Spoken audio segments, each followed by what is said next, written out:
We are back to talk about hope in the future of innovation, and where do we see this hope come from in a free world and a free society? Well, interestingly enough, I was able to learn about this incredible award that you had created.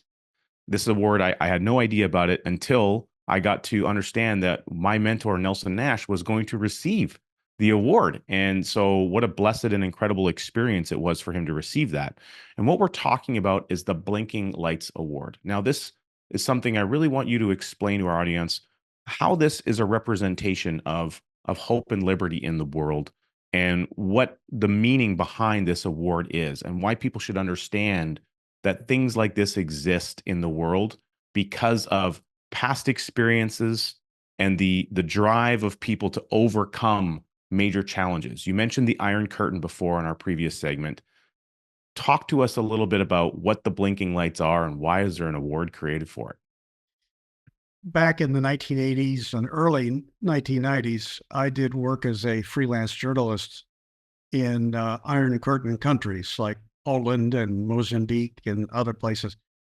And it was in Poland in 1986, when it was still run by the communists, that I ran into a couple, Zbigniew and Sofia Romaszewski, the people who were active in the Polish underground, the anti-communist resistance, connected me with them. And it turned out they had run an underground radio, very illegal, spreading the message of liberty against the communist regime throughout the 1980s. And at one point in my discussion with them, I asked, well, when you were broadcasting, how did you know if people were listening? Think about it. This is an illegal radio station. You can't broadcast for very long before you have to tear it down, take it someplace else so you're not detected by the government and arrested, which they ultimately were, by the way. In any event, Sophia answered that question, how did you know if people were listening, with the following line. She said, well, we wondered that too. We could only broadcast 8 or 10 minutes at a time before having to tear it down, go someplace else and set it up again. But one night we asked people, if you believe in liberty for Poland, the message of this radio station, please blink your lights. And then she said, we went to the window, and for hours, all of Warsaw was blinking. That story became emblematic in our minds at FEE of people who are, for various reasons, having to deal with trying circumstances. Maybe they live in it under a tyranny, as she did in the 1980s, but they haven't given up. And they're dedicated to liberating themselves and other people from the yoke of tyranny. And in one way or the other, they're involved in spreading the good message of liberty. And so we gave that award over the years to a number of people. Nelson Nash was one. You might say, well, Nelson didn't live in a tyranny, but Nelson did take on a kind of financial establishment, you might say, to advocate for some ideas that deserved attention but weren't getting it. And then he stuck with it, created organizations and events and so forth to propagate the idea.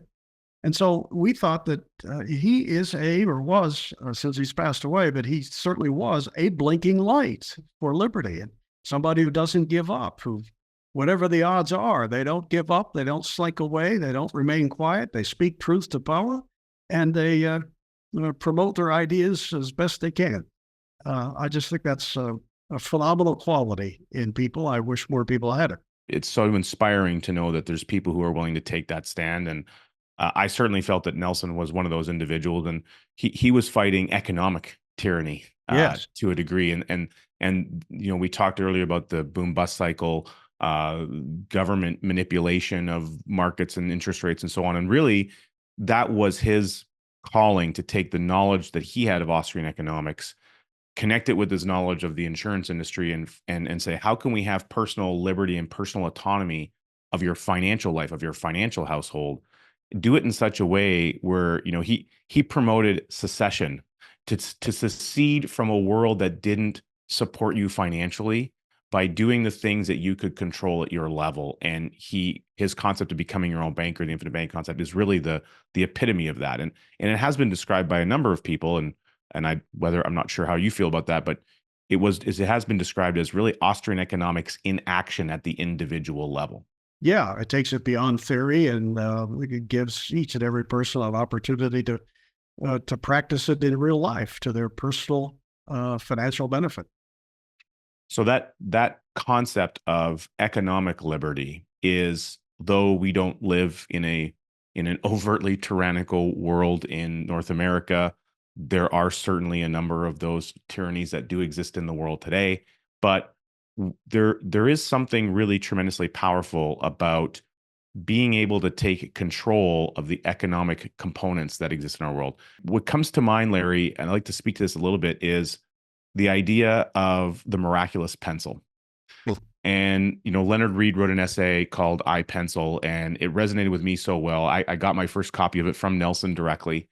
And there's even a great little animated film that's available on the Fee YouTube channel that people can watch. Perhaps we can try to link to that. That explains how the creation of a single pencil cannot happen without a global impact of people all around the world working in some form of concert for the creation of a single pencil. And without all those actors happening about the stage of this business activity, we can't even have a simple pencil that we can use in a school system. Can you extrapolate on that idea and how that global intersection comes together for the ability for products to be created that we all use? The creation of something as simple as a pencil, and also things as complicated as a jet airplane. These come into being not because some king has issued an order.